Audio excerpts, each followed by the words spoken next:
My brother James, 27-year-old male, recently got engaged to his fiancée Laura, 32-year-old female. My brother and I have always been super close.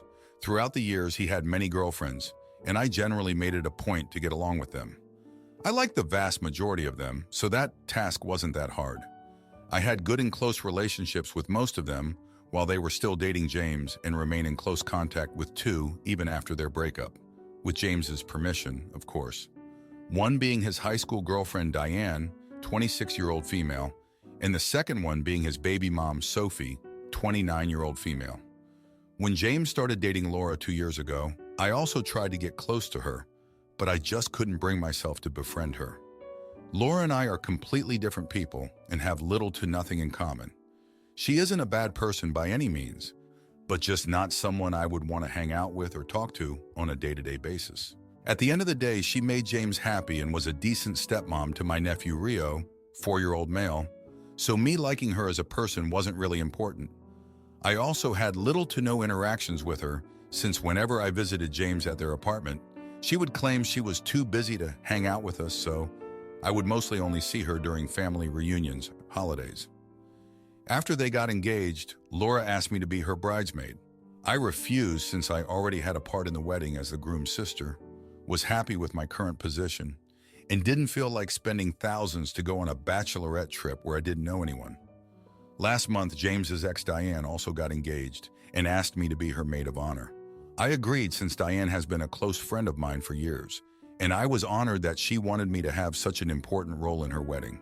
When Laura heard about this, she called me saying that I was really immature for rejecting her request to be a bridesmaid, but agreeing to be Diane's maid of honor.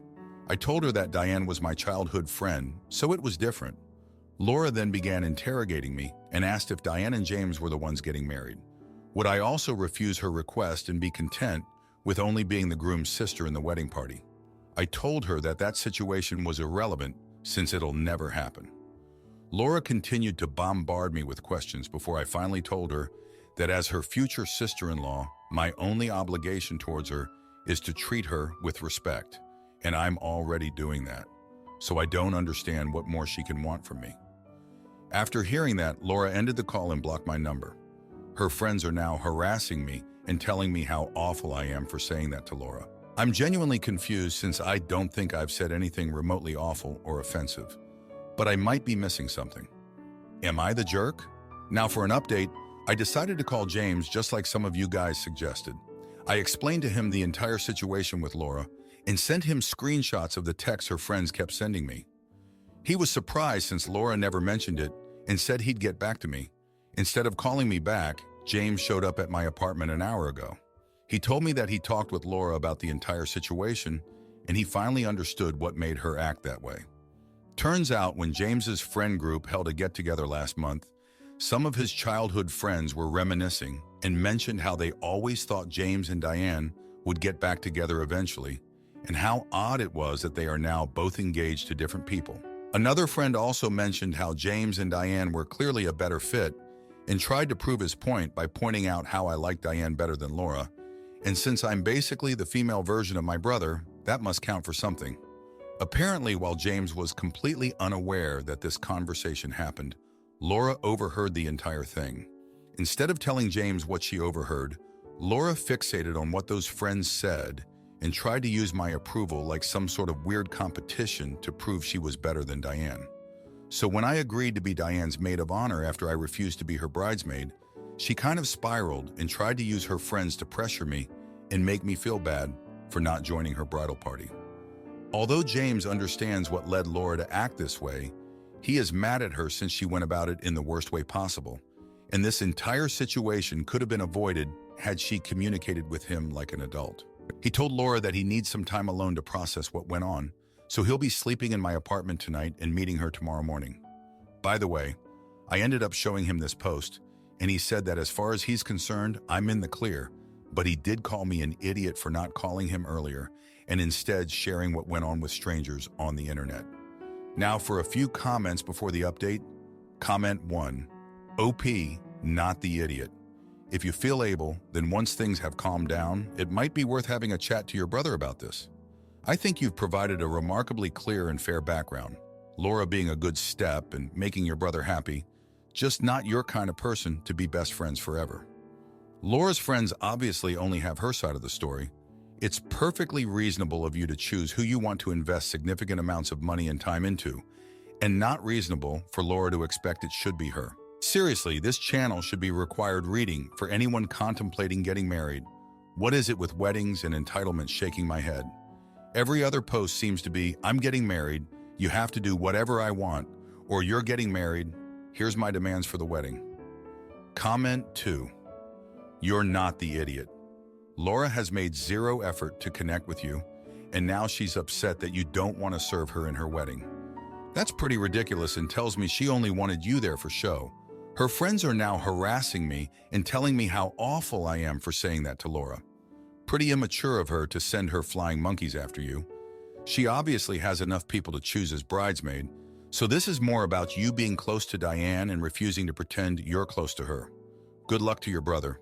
He is in for a bumpy ride. Now, for the update.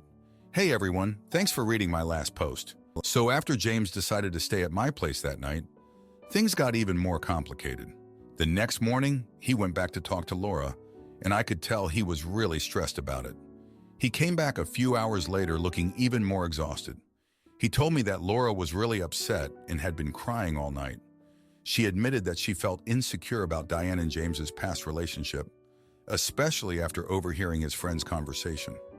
She apologized for her behavior, but also expressed that she felt like she was always going to be compared to Diane, which made her feel like she was never going to be good enough. James told her that he loved her and that Diane was in the past, but Laura said she needed some time to think about everything. She decided to stay with her friend for a few days to clear her head. James was really torn up about it, and I could see he was struggling with the whole situation. He kept saying he didn't know how to make Laura feel secure in their relationship when she was so fixated on his past with Diane. Meanwhile, I had to deal with Laura's friends, who were still sending me nasty messages. I decided to block them all because it was just too much to handle. I felt bad for Laura, but I also felt like she had brought this on herself by not communicating with James in the first place. A couple of days later, Diane called me to check in. She had heard about the drama from mutual friends and wanted to make sure I was okay. We talked for a while and she mentioned something that really threw me for a loop. She said that back when she and James were dating, Laura had actually tried to get close to her. Diane thought it was weird at the time because she didn't know Laura that well, but she figured Laura was just trying to be friendly. Now looking back, Diane wondered if Laura had been trying to gather information about her and James's relationship. This revelation made me think about Laura in a different light. It seemed like she had been insecure about Diane for a long time, even before she and James got engaged. I started to feel a bit more sympathetic towards her, but I was also worried about how this would affect James and Laura's relationship moving forward. James and I spent a lot of time talking over the next few days. He was really conflicted because he loved Laura, but he was also frustrated with how she had handled everything. He kept asking me for advice, but I didn't really know what to say. I just tried to be there for him and listen. On the third day, Laura finally called James and asked if they could meet up to talk. He agreed, and they decided to meet at a coffee shop near her friend's place. When James came back, he looked relieved, but also a bit sad. He told me that they had a long conversation and that Laura had apologized again for her behavior. She admitted that she had been feeling insecure for a long time and that she didn't know how to deal with it. She said she wanted to work on her issues and asked if James would be willing to go to couples therapy with her. James agreed because he wanted to make their relationship work, but he also told her that she needed to stop comparing herself to Diane and focus on their future together. Laura promised she would try, and they decided to take things one step at a time. As for me, I felt a bit of a weight lifted off my shoulders, knowing that they were trying to work things out. But I also couldn't shake the feeling that things might not be the same between Laura and me moving forward. I decided to give them some space and focus on my own life for a while. In the midst of all this, I started thinking about my own relationships and how I handle conflicts. I realized that I tend to avoid confrontation and let things fester, which isn't always the best approach. I decided to work on being more open and honest with the people in my life, even if it means having difficult conversations. James and Laura started going to therapy, and it seemed to be helping. They were communicating better and slowly rebuilding their trust. Laura even reached out to me and apologized for her behavior. She said she understood if I didn't want to be close friends, but she hoped we could at least be civil for James's sake. I appreciated her honesty and agreed to try and move past everything. As for Diane, she was really supportive throughout the whole ordeal. She even invited me over for a girls' night to take my mind off things. We talked about old times and laughed a lot, which was exactly what I needed. In the end, I think this whole situation brought some important issues to light. It made me realize the importance of communication and honesty in relationships, and it also made me appreciate the people who have always been there for me. I'm hopeful that James and Laura can work through their issues and come out stronger on the other side. And as for me, I'm just taking things one day at a time and trying to be the best sister and friend I can be. Thanks for reading. Am I the idiot for not congratulating my sister on her baby when she never cared about mine? Basically, my mother met my stepfather, and he took me on as his own. They then went on to have my sister a year later. My mom died, and my stepdad kept me as his daughter. Then he remarried when my sister was 2. My stepmother hated me because I wasn't my dad's, and I look a lot like my mom. Eventually, she talked my dad into kicking me out of the house in my mid-teens. I went to live with my dad's sister and her wife before I went off to college. 10 years later, I'm married and have 2 children. When I was pregnant with my first, my sister was super excited to be an auntie and came to my baby shower and everything. However, once my daughter was born, she never visited. I offered to go to her, meet her halfway, go do something like a coffee date or beach day, but she was always busy. The same thing happened with my second daughter. My sister was a no-show. We'd message all the time, but when I invited her for birthdays or weekends, she'd say she was coming and then just not show up. Fast forward, my children are 8 and 9 years old and have never met their aunt. They don't actually know anything about her. We haven't received any "how are you" texts for about 5 years now because I stopped reaching out since she just kept blowing us off. My sister had her baby 4 months ago, which I found out via Facebook. I didn't message her because I thought she didn't want anything to do with my kids, so why should I bother with hers? I borrowed something from my dad's sister and went to drop it off the other day while the kids were at school. My dad, my sister, and my stepmother were there with my sister's baby. I tried to just leave, but my sister cornered me about not congratulating her about the baby or asking how she was doing. I said, "Why would I? You didn't do it for my kids." She blew up at me, calling me selfish. I yelled back, "I don't make a habit of asking after strangers' babies, and that's what you are to me." My dad said that we were sisters and family is supposed to be there for each other. I'm ashamed to admit I did lose my temper with him and called him a cold-hearted bastard. Who was he to talk to me about family, wearing his "no one grandpa's" shirt when he had grandchildren he had never acknowledged? Where I am probably the jerk is this all happened in my aunt's house and in front of my sister's baby who was sleeping at the time. But still, it's not ideal to be screaming in front of an infant. My aunt thinks I was in the right, and it was a long time coming. But her wife thinks I could have used this as an opportunity to reconnect. Maybe now my sister is mature enough to be able to have a relationship with me and my kids. So, am I the jerk? Now for a few comments before the update. Comment 1, not the idiot. I didn't want a relationship. Not now, not ever. If she was mature enough, she could have reached out at any point. Before her pregnancy, during, after.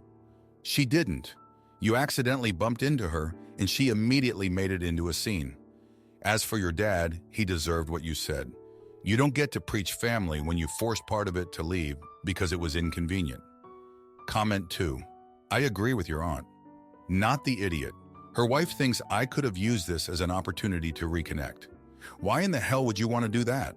What one thing has your sister, father, or his wife done that you want to reconnect and have these people in your life? Now for the update. Hey everyone, thanks for reading.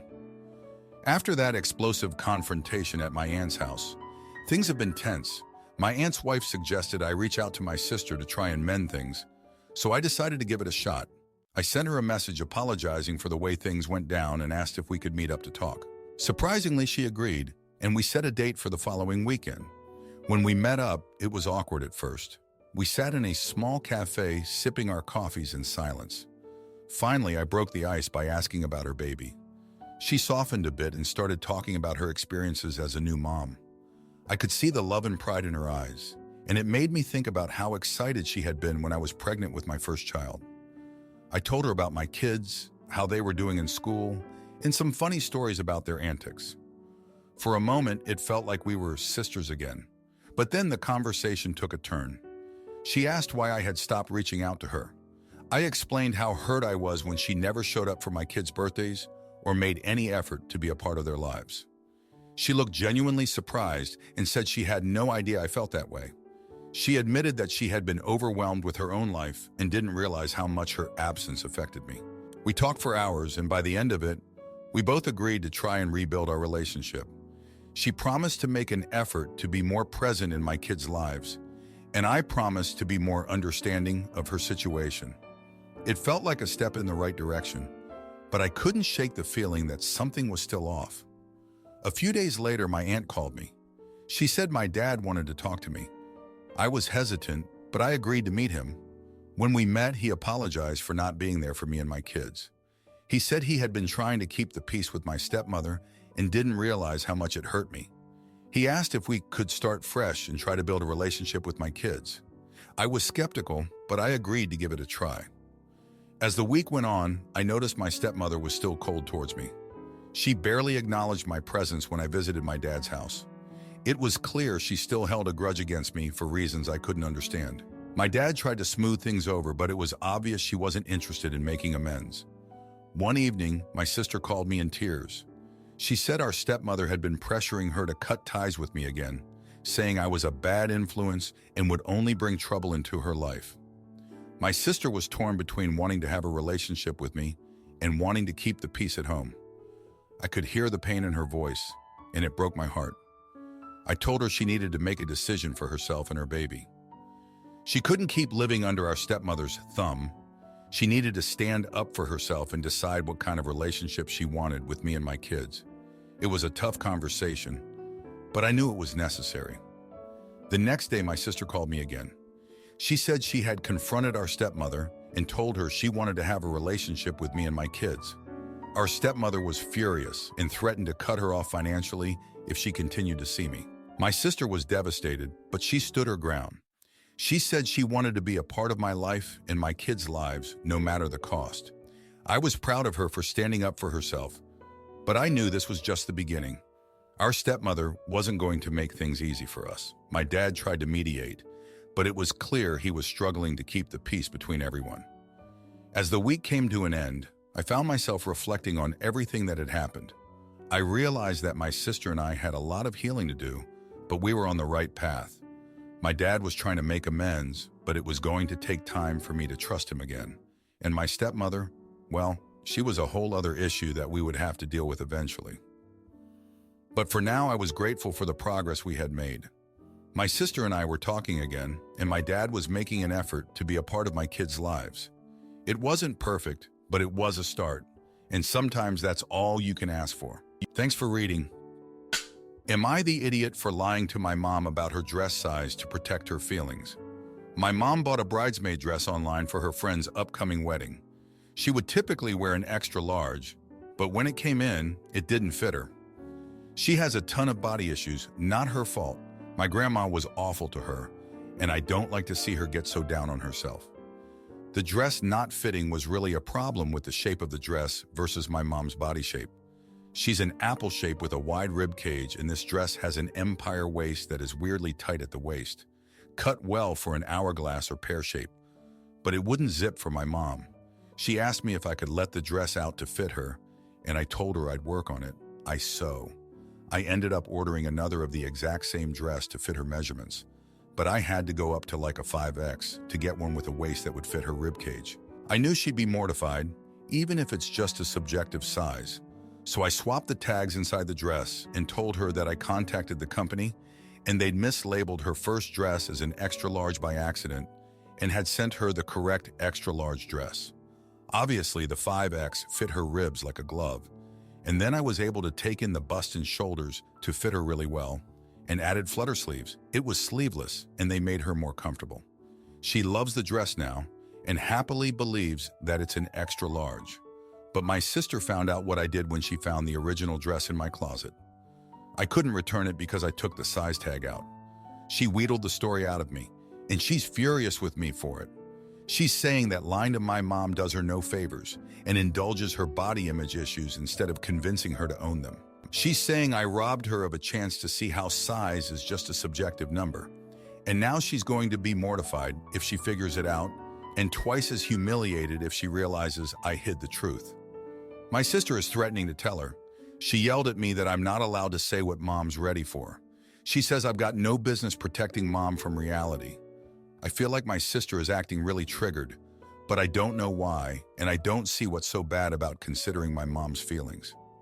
Please tell me if I'm not seeing this clearly and if my sister is right, because maybe she is, but I feel like she's just being weird. I finally got her to agree not to tell mom until after the wedding, but I'm not sure I trust her. To add, this is my older sister, 7 years older than me. I'm 34, mom is 60. We also have a little brother. I've struggled with my size my whole life and recently lost a lot of weight. So I feel like I understand how my mom feels more than my sister does, because she's been rail thin her whole life. I'm also closer to my mom and know how badly she'll overreact. Am I the jerk? Now for a few comments before the update. Comment 1. What? So sister is super concerned about how mom will be hurt if she finds out, but also threatens to tell her? I can think of 4 reasons for what seems like a bizarre contradiction, none of which make you the AH. 1. She hates mom and wants to hurt her. 2. She hates you and doesn't mind hurting mom if you suffer some collateral damage. 3. She is just a general sadist. 4. She is messing with you, has no intention of telling mom, but wants to make you worry that she might. She is the AH in any of these scenarios, and not the idiot. Comment 2. It's not like you told her it's a small when it clearly isn't. By the time you altered it, it wasn't any one size anyway. It's custom. I don't think it was necessary to swap tags and tell her it was a mistake versus simply removing the tag, but I agree that this is a lie you can let lie. There is absolutely no need to tell your mom the specifics of the alterations, and I really hope your sister doesn't say anything, especially before your mom wears the dress to the wedding, not the idiot. Now for the update. Hey everyone, thanks for sticking with me. So 3 months have passed since the whole dress incident, and a lot has happened since then. First off, the wedding was beautiful. My mom looked stunning in her dress, and she was so happy. She danced, laughed, and had a great time. For a moment, I thought everything was going to be okay. But then, things took a turn. My sister, who had promised not to say anything until after the wedding, started acting really distant. She barely spoke to me during the wedding and avoided eye contact. I knew something was up, but I didn't want to ruin the day, so I let it slide. A week after the wedding, my sister called a family meeting. She said it was important and that we all needed to be there. I had a sinking feeling in my stomach. When we all sat down, she dropped the bomb. She told my mom everything about the dress, how I had swapped the tags, and how it was actually a 5X. My mom's face went pale, and she looked like she was about to cry. I tried to explain, but my sister cut me off, saying that I had no right to lie to mom, and that she deserved to know the truth. My mom didn't say anything at first. She just got up and left the room. I followed her, trying to apologize, but she locked herself in her bedroom. I could hear her crying, and it broke my heart. My sister and I had a huge fight after that. She accused me of being manipulative and treating mom like a child. I yelled back, saying she had no idea what it was like to struggle with body image issues. Our little brother tried to mediate, but it was no use. We were both too angry. The fallout from that meeting was intense. My mom didn't speak to me for days. When she finally did, she was cold and distant. She said she felt betrayed and humiliated. She couldn't believe I had lied to her. I tried to explain that I was just trying to protect her feelings, but she wouldn't listen. She said she needed some space and that she didn't know when she'd be ready to talk to me again. During this time, I started to notice some changes in my sister. She seemed more stressed and on edge. One night she called me, and we had a long conversation. She admitted that she had been struggling with her own issues. She had recently gone through a breakup and was feeling really lost. She said she took out her frustrations on me because she didn't know how to deal with her own pain. It was a moment of vulnerability that I hadn't seen from her in a long time. We talked about our childhood and how our mom's body image issues had affected us differently. My sister revealed that she had always felt pressured to stay thin because she didn't want to end up like mom. She said she resented me for always being closer to mom and felt like she was always in the background. It was a lot to take in, but it helped me understand where she was coming from. Meanwhile, my mom started seeing a therapist. She said she needed to work through her feelings and figure out how to move forward. I was relieved that she was getting help, but it also made me feel even more guilty. I realized that my actions had pushed her to this point, and I couldn't help but blame myself. As the weeks went by, things slowly started to improve. My mom and I had a few awkward conversations, but we were making progress. She told me that she appreciated my intentions, but that she needed honesty from me. She said she was working on accepting herself and that she needed my support, not my protection. My sister and I also started to rebuild our relationship. We agreed to be more open with each other and to support each other through our struggles. It wasn't easy, but we were both committed to making it work. One day, my mom called me and asked if we could go shopping together. She said she wanted to find a dress that made her feel beautiful, no matter what size it was. It was a big step for her, and I was so proud. We spent the day trying on dresses and talking about everything that had happened. It was a healing experience for both of us. Looking back, I realized that my actions, while well-intentioned, had caused a lot of pain. But they also brought hidden feelings to the surface and forced us to confront issues that we had been avoiding for years. It wasn't easy, but it was necessary. Thanks for reading. If you like this video, you'll probably like these too. Also, while you're here, please consider subscribing. It's your support that keeps this channel alive and allows me to make better and longer videos. Have a great day.